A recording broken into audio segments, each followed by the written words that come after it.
iBhayibheli uSathane wasuka wabavakashela. Uma sekafika kubo lithi iBhayibheli ufika uSathane uyabakhohlisa ngamanye amagama ubadukisa kwetimiso kaNkulunkulu. Glory to Jesus. Lithi emva kokuba sekabadukisile lithi iBhayibheli uthi uNkulunkulu uma nidla lesi sithelo niyakufa nokufa.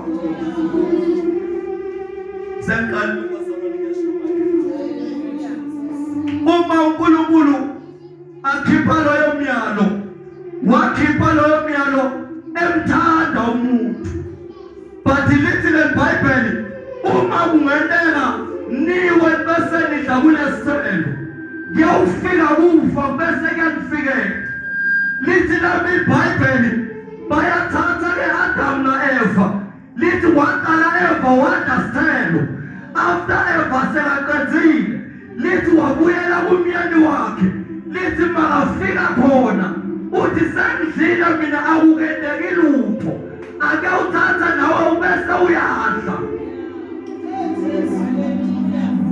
Wakhohlwa ke Adam ukuthi ngaphakathi kwakhe kwefakwe amandla emhlaba. Wakhohlwa ke Adam ukuthi kunetilo letifihlwe uNkulunkulu kuye letingafihlwanga kuEva. Lithi nami iBhayibheli wabese uyathatha naye uyadla. Emva kokuba sekadlile ake ulibheke iBhayibheli ukuthi lithi abazalwe bafe.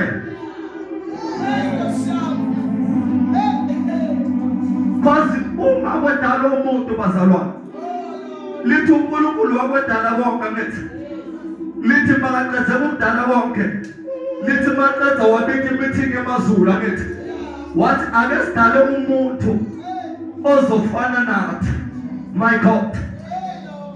Uma uNkulunkulu edala isihlabathi or uma edala mhlambe tilwane letikhona akuzange kube nemithini emazulwini. But uma sedalwa umuntu ngenxa yokuba umuntu bazalwane wayengasuye umuntu kepha wayenguNkulunkulu. Uma bazalwane badla esimini yaseHedeni lithi lapha iBhayibheli bayadla abafi. But utheni uNkulunkulu kithi uma niyawudla lesi sithelo niyawufa nokufa ngithi. But lithi bayadla ukufa awufinyeleli kithi.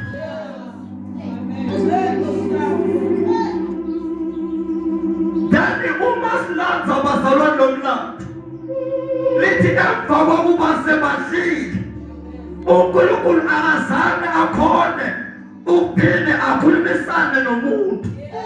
Okusho ukuthi lo okusho ukuthi bathemba amandla nesithelo. Lithi lami iBhayibheli uAdamu kusase asese uNkulunkulu bakhe. Lithi uNkulunkulu ukhuluma naye uthi we-Adamu ake uqala ubita konke lokhona emhlabeni. Lithi ubita tilwane uyatebita namagama ato. Lithi sithobela umthetho lesithobela umthetho kuthi kusana lo uNkulunkulu. Bathi emva kokuba sekadlile lithi wabese kusuka lo uNkulunkulu. Okusho ukuthi wabese uyasuka kwiposition yakhe.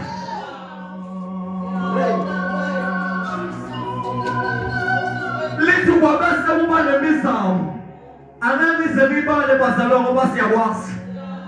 Lithi abakhona imizamo bazama ukuthi umuntu angabuyelana noNkulunkulu. Lithi waze wazama nengane etilwane. But still umuntu akazange akhona ukubuyela kuNkulunkulu. Lithi abese amazulu ayahlala phansi. Uma ahleli amazulu phansi lithi wabese phakathi emazulwini uNkulunkulu wakhipha amagama athi bantu bambona lapho umhlaba sengiyakuphuphisa. Lithi lami iBhayibheli wavakala wayedwa emazulwini athi ungawuphuphisa kanjani na? Awubabona emhlabeni bonisaya bahambela ephambi kwabuso babo sebakaze bafe nabo na bafele nodaba lithi nami iBhayibheli yabese yakhuluma indodana yomuntu lithi Nkosi akuphume mina ukuba ngehle emhlabeni ngiyofela bona ukuze kuthi bangafi.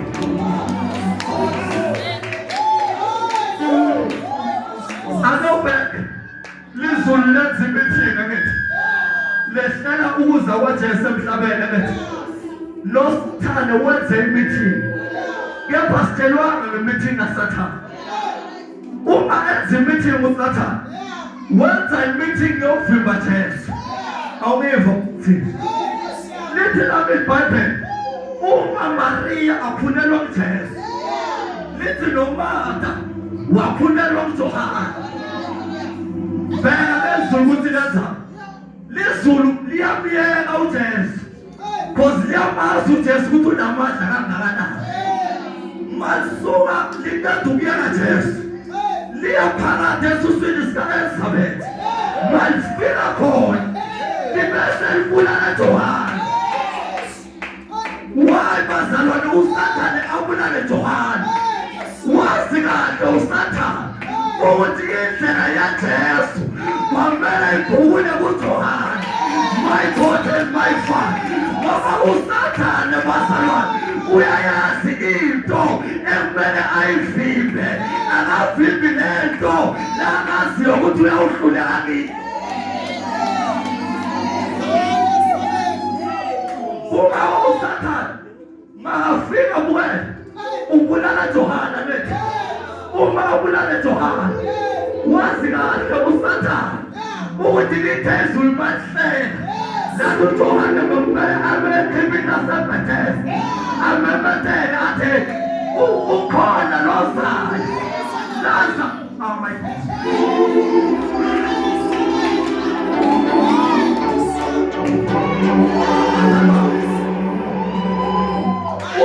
uSathane asashiporo uma uNkulunkulu ahlela noSathane kuyehlela. Bathi lamamithi nabo akafani ngoba akekho endaweni eyodwa.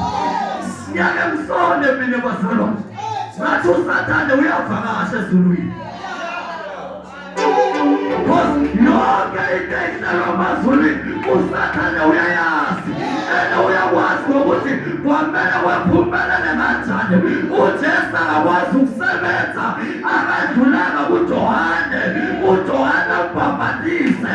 Kungaba uma uSathane alwa noJohane wayelwa nendebo likasiphakade wayezama ukubulala nendebo zikaNkulunkulu ukuthi lo makafika emhlabeni kungasekho leyo kumbhabhatisa.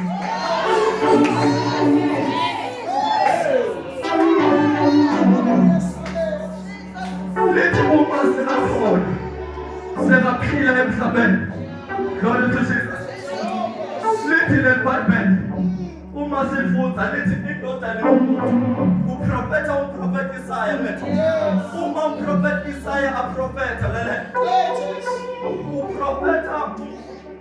uprofeta Isaya uJesu akaphilanga emhlabeni. Okusho ukuthi uprofeta Isaya wembulelwe lokusahlelwa emazulwini usengakafikanga umphakathi emhlabeni. Glory to Jesus. Ngoba bazalwane into leyakhoza Jesu ukuthi afike emhlabeni uma Adam sekawonile sibile sehethe lithi waphelelwa ngamandla. Bethi uma Adam sekaphelelwa ngamandla konke lakhona emhlabeni kwabese kuthipha amandla phezu kwa-Adam. Uma Jesu enda emhlabeni aqala uhambo lwakhe lithi nami iBhayibheli uma Jesu sekayesiphambanweni lithi uJesu uya esiphambanweni ngenxa yokuba umuntu akawonakanga mhlawumbe kuNkulunkulu kepha wonakale enyameni. Kungaba bazalwane abantu abangakholwa uma baphila emhlabeni bangenaye uNkulunkulu bayanesa thempeli labo.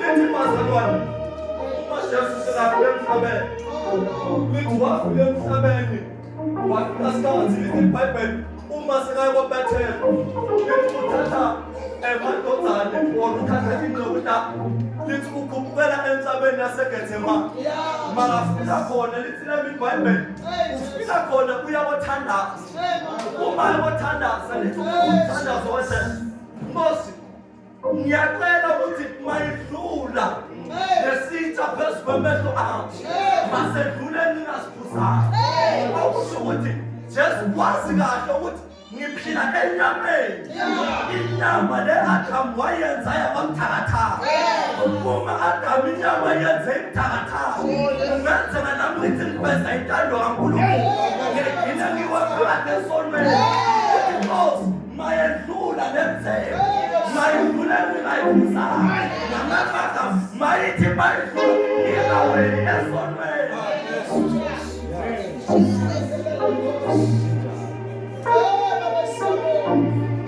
leto ufika nabo entabeni umafika nabo ukuthi wothandaza lithi bafika entabeni endaweni yokukhuleka lithi bafika abantunywa ngumthongo abantunywanga nje ngumthongo batunywe mhlambe kunesimo lebese basimbe emahlombe abo ukuthi lento lesithwele iyasiza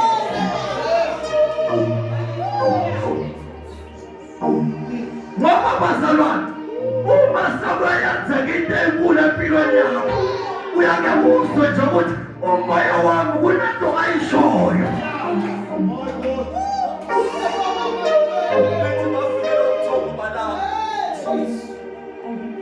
uma balele uyaza Jesu kukabibo uyababuza ukuthi bemele lilinze yini awali belini lephuleke nami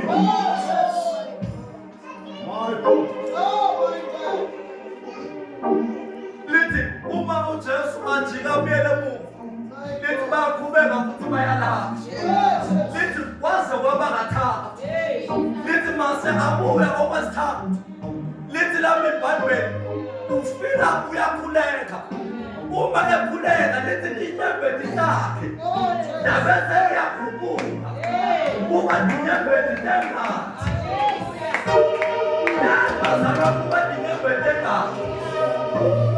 wazalwane uma kuyolandwa umuthi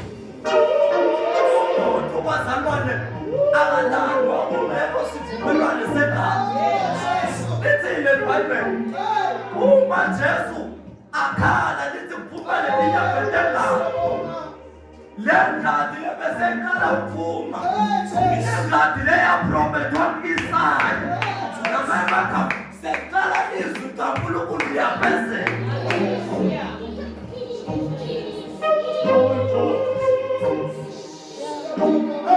lithi bayeza bafika Jesu bayambamba ngathi ngiyabuza omunye umbhali athi angizelanga ukuchitha konke okukhona emhlabeni kepha ngize ngizoletha ukuthula ebantwini ake ubheke ukuthi wenzekani eBhayibhelini uma uJesu athi ngize ngizoletha ukuthula lithi lapho iBhayibheli ayaqala ke makhosi ngeke kwathiwa ukuthi akafane athelele amanzi lithi abiza umhlangano lani abiza umhlangano kunombhalo lokumele agwaliseke ukuthi angizelanga ngizochitha kumbe angizelanga uzoletha inyembezi ebantwini kepha ngitene kwethula lithi lapho iBhayibheli amakhosi abese ayahlangana abuthana ngokufa kukaJesu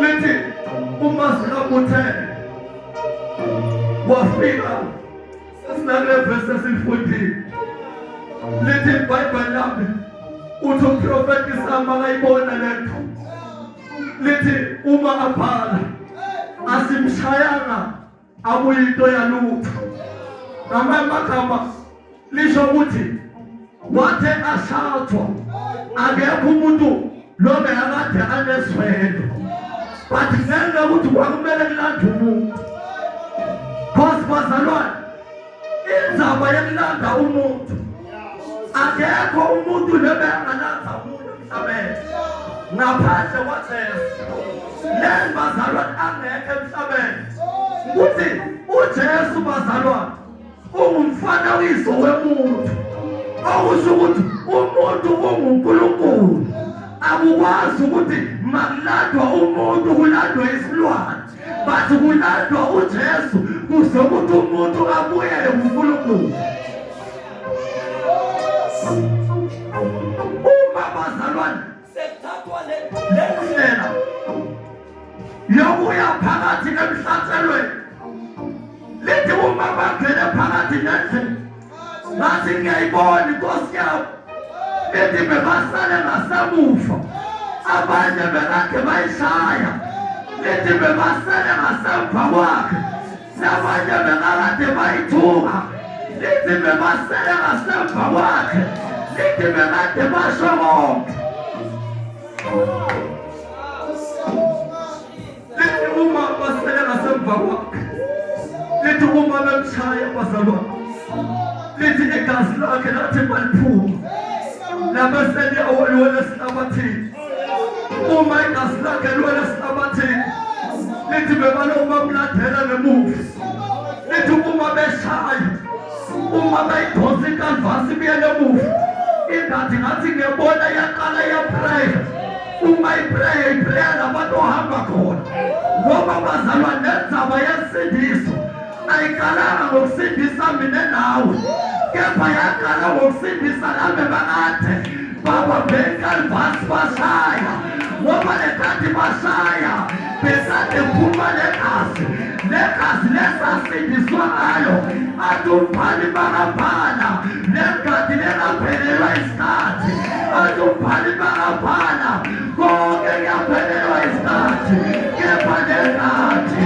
eyasitheka 2000 years ago namhlanje isalemandla okusho ukuthi kanti bashaya legazi baliphuma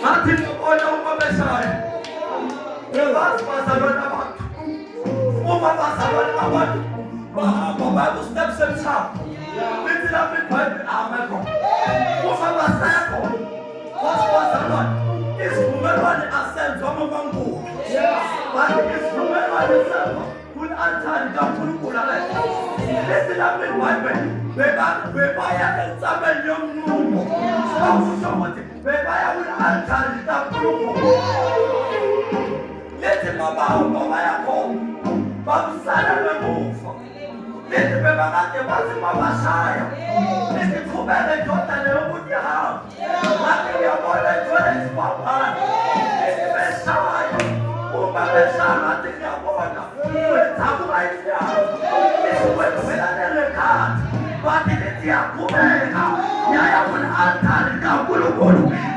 bazalwane cause u-understand into yodwa ukuthi imission yakhe ayiphelele uhambweni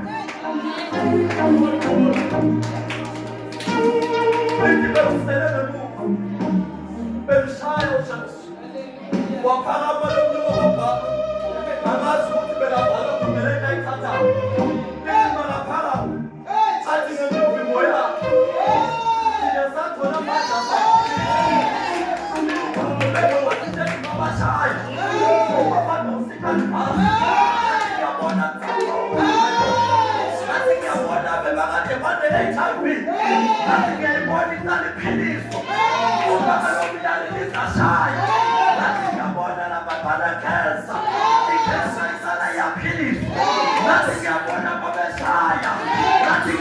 waphilizwa isifo sikashukela ngoba bazalwane ungathatha luhambo ayentabeni yabunqumbo kunento leyayenzeka emkhathazini endlela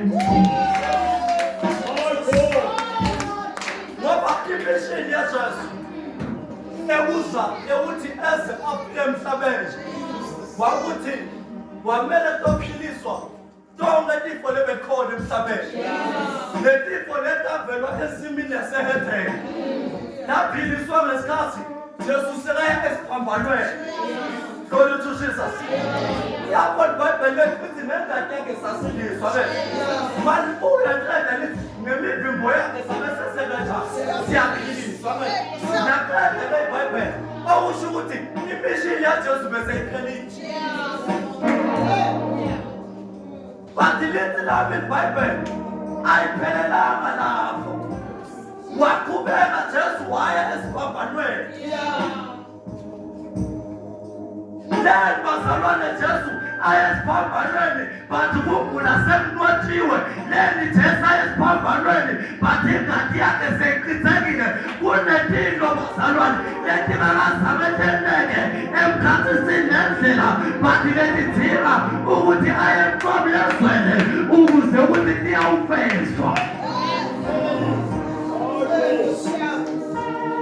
Leti makasuka phansi sekanyuka ahamba ayesiphambanweni alobheka nayo lithi bafika esiphambanweni bayambethela uma bambethela esiphambanweni lithi bashaya netipikini uma ungabheka bazalwane uma bembethela kulesi phambano kwakuyokade bazalwane uJesu ayawayivenda lento yokuthi akekho umuntu bazalwane ongahlala emkholweni eme akakazalwa wafinyelela esiphambanweni.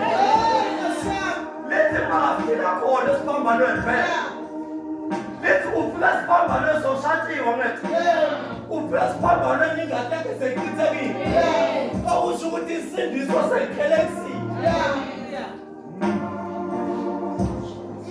Bathi makafika esiphambanweni lithi lapha iBhayibheli ufika khona uyabethelwa.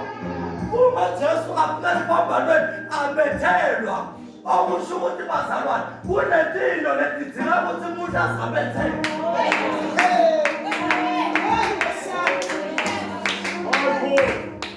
Angeke uzuyeke ipride until uzuya esiphambanweni.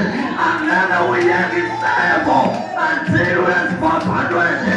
Uma esiphambanweni ngilapho kuyawubethelwa khona. Uma webethelwa awubethelwa umuntu kepha kubethelwa inyama.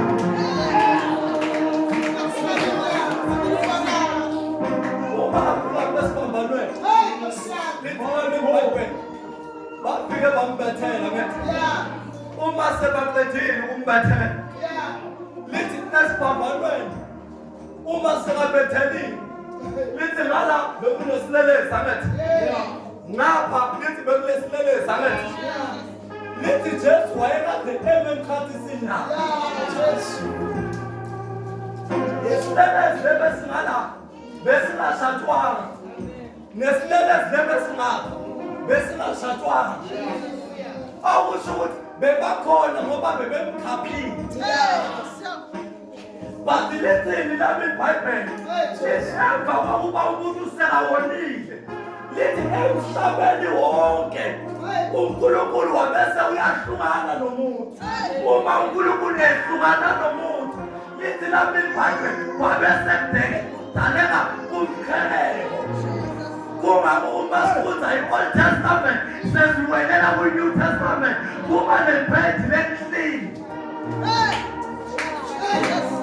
Le pheji bazalwane le-clean lelisho ukuthi uNkulunkulu wahlala iminyaka angakhulumisani nemuntu until maZulu aze ahlala phansi.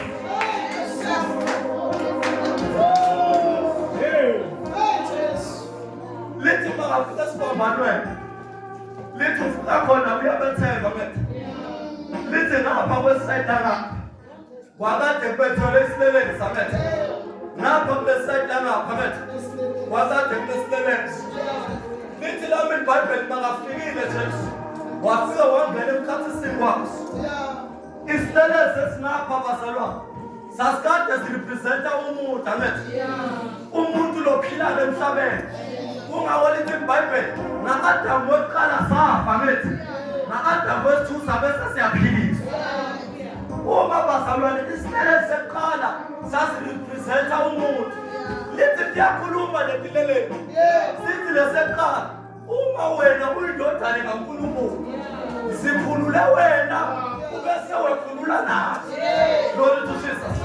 Akaphendulanga Jesu lithi sabasa siyaphendula lesi sithi thina silapha ngamaqala kepha no ulapho akulunanga lo aziwena ndothane yomuntu into umkhumbule uma ufika embusweni kababa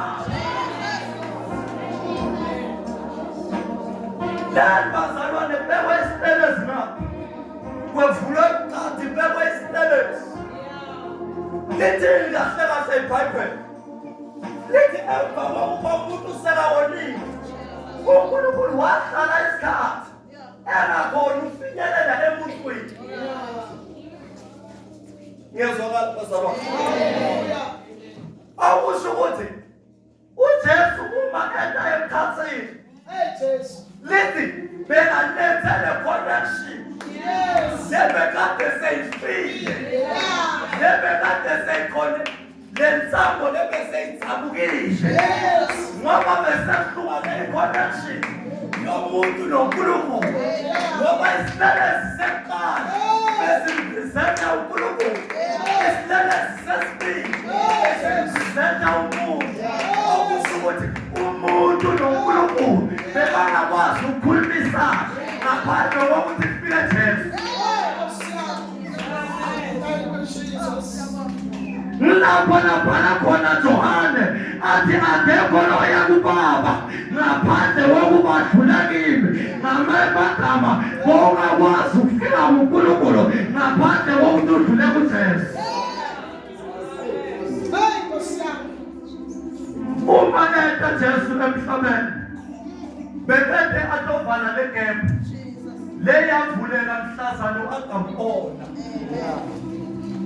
uma Jesu afika emhlabeni afike atongena esikhundleni sika-Adamu angathi uma bazalwane umuntu efuna kuNkulunkulu iBhayibheli umuntu bedinga ukuthi athathe isilwane nethi ahambe naso aye kumpriest lokumfundisa nethi uma afika kumpriest lithi iBhayibheli bekafika kumpriest abale iqondo lakhe nethi after sekadibanile umpriest ubese uthatha yini uthatha lesilwane sakhe ukupana sokulenza wenengcwele nabethi makafika khona ufika ubana letono temuntu kanjalo kuba kuhlambululeka kwayo lithi kuyenzeka-ke uma Jesu ayakotalwa akawubheke nayini ngazi ukuthi uvalwa tonke entibhedlela akuandastandi ukuthi wani ngazi ukuthi kutshelwa bonke bodokotela ukuthi lo akafanelanga angene lithi makasuka Jesu uyaphakathi esibayeni uma fika esibayeni lithi uthola timongo konke esihlabeni ngathi utatatiphepha ukuthi lesikhathi yenu sesifike esikhathi sekuba yinqabuka ngoba selifikile igazi lelinamandla selifikile igazi elingahluleki elithi bahlala umuntu ahlatshele impela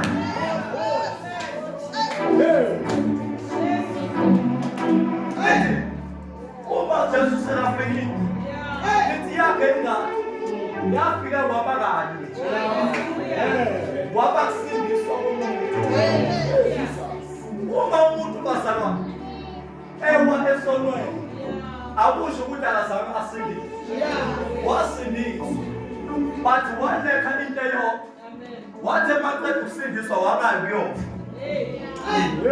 ungabo athini ubaba athi ayikho imbewu lengathela ngithe ingakazange yafa sakusho ukuthi kuyingozi bazalwane ukuphelela kuyisindiso ungafiki ekufeni ngoba bazalwane kuyisindiso ngilapho kwasho khona konolaka bathi ekufeni ngilapho wehlulwa khona lezinto letehlula wena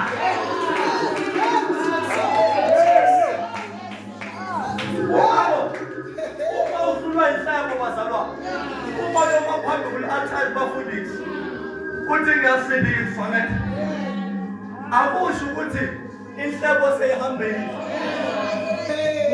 ungabona uNkulunkulu uma nisakimi sanini nenhlito yelelithi uma nifika kimi mina ngiyakwazi ukuguqula inhlito yelithi ibese liyathanda kanti uthini waNkulunkulu akekho umuntu longatitshintsha yena iproblem yebantu lesinabo kuze kwenze abantu abazenzisako kunabantu abacabanga ukuthi njengoba sesindisiwe sekwephelekisiwe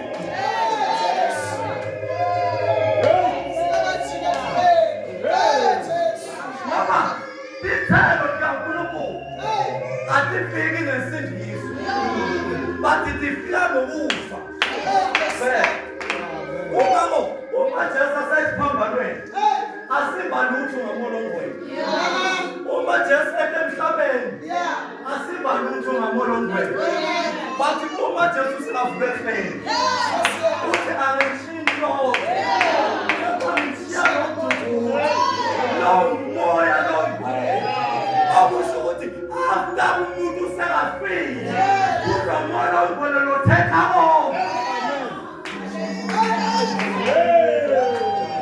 Akawubheka nayo into bazalwane semfundo ufana iyodwa into eyenza mkhoselo noNkulunkulu ukuthi ngathi mangihlezi ngabheka ukuphila kwaMandela kwafika isikhathi sakhe wafa ngahlala ngalinde ethuneni lakhe ngamlinda ukuthi uzovuka ngathola ukuthi akavuki wafa ubaba ngahlala ethuneni lakhe ngalinde ukuthi uzovuka wakavuki wafa uShembe ngahlala ethuneni lakhe ngalinde ukuthi uzovuka wakavuki wabese kufane Nkosi akufa yona lesi nami iBhayibheli wazamazama umhlaba wazamazama umhlaba lithi nami iBhayibheli amathuna abese ayavuleka mabesuka lapho abese thatha isepho ukuthi ngihamba nalokho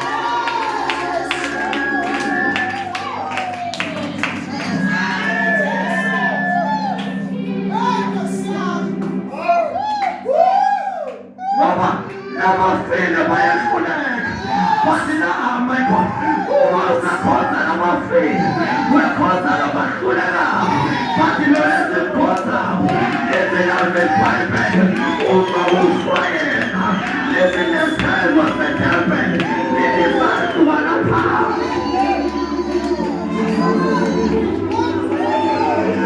athi lo mntu wamabhali sabe mbani lobalekelwa nalilanga my God and my Father lethi uma selapha abheke isikhanda lakhe phansi lethi isengo setempeli lethi saqala phezulu sathabuka kwaya phansi my God and my Father kusho kona lo kusho ukuthi isikhathi somphongolo kaNkulunkulu sesiphelelwe isikhathi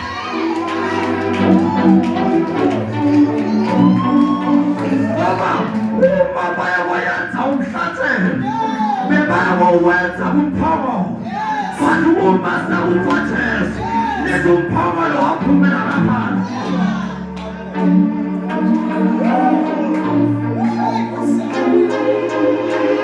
awaphela isikhathi somphongolo kwevubuka isikhathi sikamoya logcwele kaNkulunkulu ngoba uma umphongolo akhona umoya logcwele kaNkulunkulu akakwazi uku-operate ngabe ukhonza yiphi inkosi ngabe ukhonza yiphi inkosi ukhonza namakhosi asemhlabeni ukhonza yiphi inkosi mina ukhonza nenkosi eyathi mayithole isiphambano lithi iBhayibheli lapho bayishaya lithi uma iwa phansi isiphambano sasikade singawo sasihlala ngaphezu komzimba ngathi ngiyabona uma lele phansi isiphambano sasilele ngaphezulu ngathi ngethwele amantombazane ngethwele abantu abanezulu ngethwele abantu abasemhlabeni lithi nami iBhayibheli baqhubeka bashaya uma beshaya lithi isiphambano sasilele uma evuka lithi wayevuka naso lalela ntwana sekhaya ethi umfana bakaphana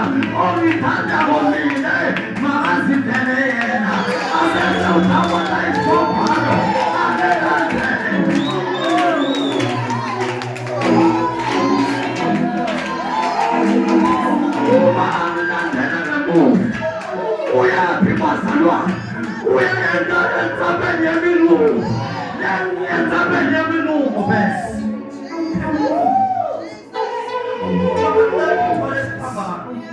Uhamba la Jerusalem.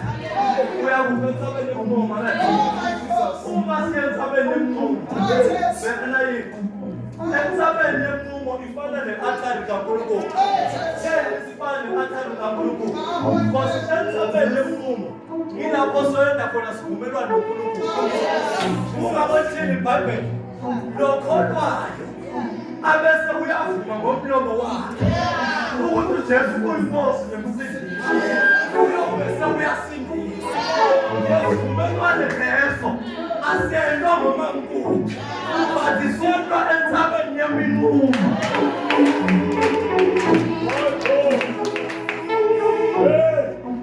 Ukhona bazalwane uNkulunkulu.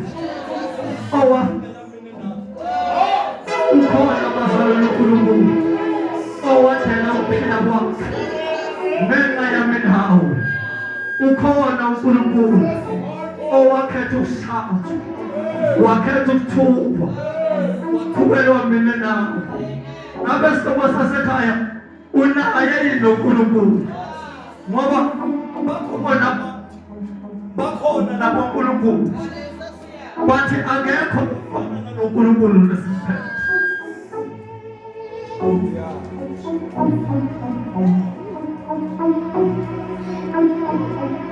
Uma bazalwane uhamba noluhambo lesihamba kilo, sihamba nohambo bazalwane, ngoba liBhayibheli lethu malibhala uma uNkulunkulu akhuluma ngengathi uyalishiya igazi ley'mbuzi. Leli bazalwane imbuzi lanikezwa isikhathi lakhuleka. Uma ungasekhulekile uSathane akavumanga ukuhluleka. Wayi uSathane akavumanga ukuhluleka. Ake ubheke lana bathwasayo basasebenzisa itolo. Basebenzisa itolo. uSathane akavumanga ukuhluleka.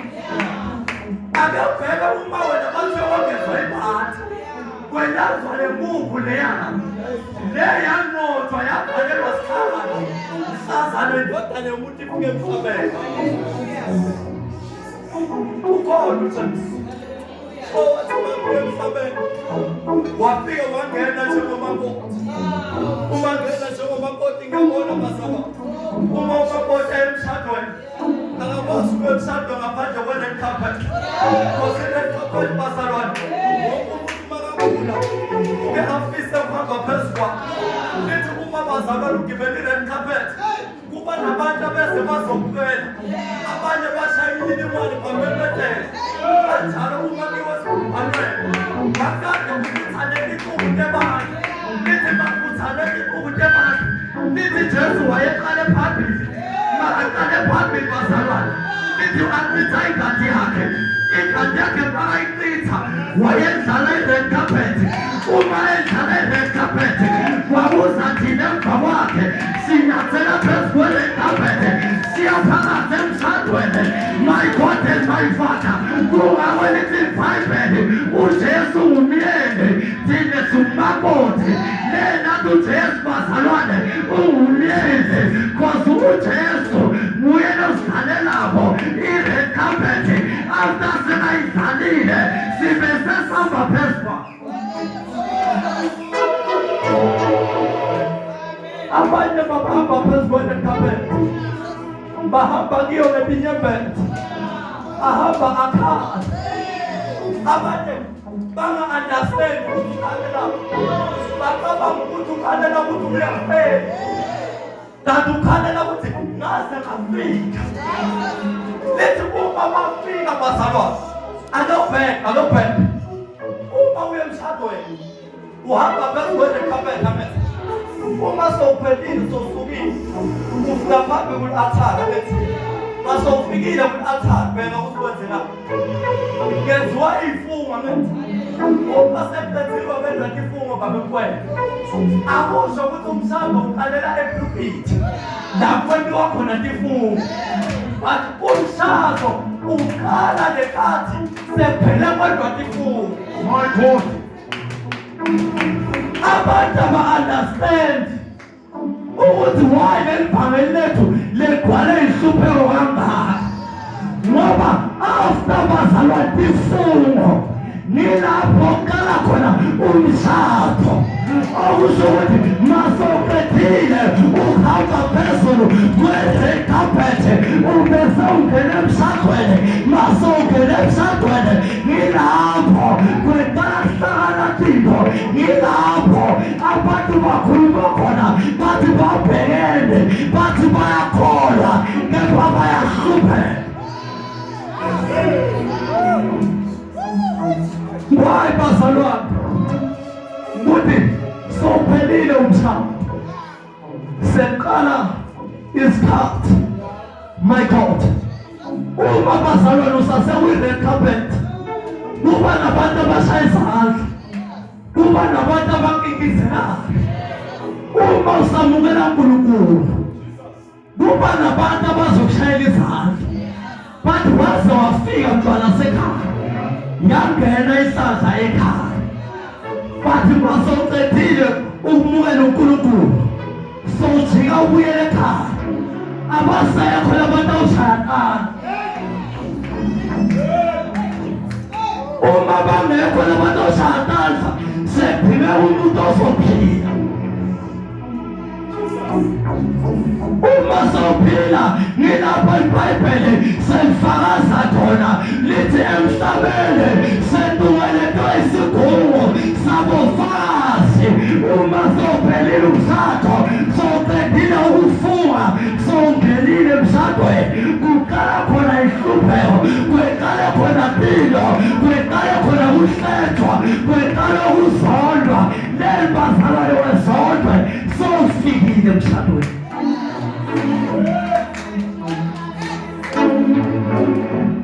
Akekho umuntu ohlebisana. Angaba enza iphutha. Akekho umuntu ahleba umuntu onayo. Angaba enza iphutha. Bathi bakhona abantu. Kungako athi Jeremiya akabhala. Athi isono sikaJuda sabhalwa ngensimbi lengarabeka.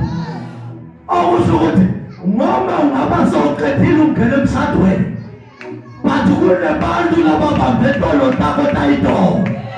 Lawuthi uNkulunkulu noma singakuthethelele bantu bayolowu babuka ngezono zayizona.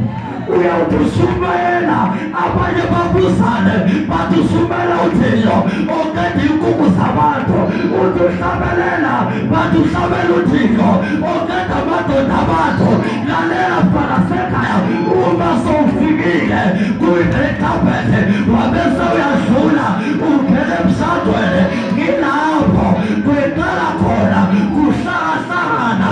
Leli kuhlakahlakane ukuthi noJesu sowukhona ngaphakathi kini. Lithi uJesu wathi makafika emhlabeni akathandwanga. Kungako uma sowuya esiphambanweni uyawubethelwa. Uqala kujika lo mngane wakho lohleka nawo abese uba isitha sakho. Lelibazalwane abe isitha sakho. Wefakazela nendoda yomuntu eyathi mayiphile emhlabeni. Waba nabantu abazoyirejecta. Waba nabantu abazoyilahla. Lelibazalwane bakhohlwa ngayo. Kuthi bazalwane lensindiso yethu ayithathiwa esigodlweni sebumnyama.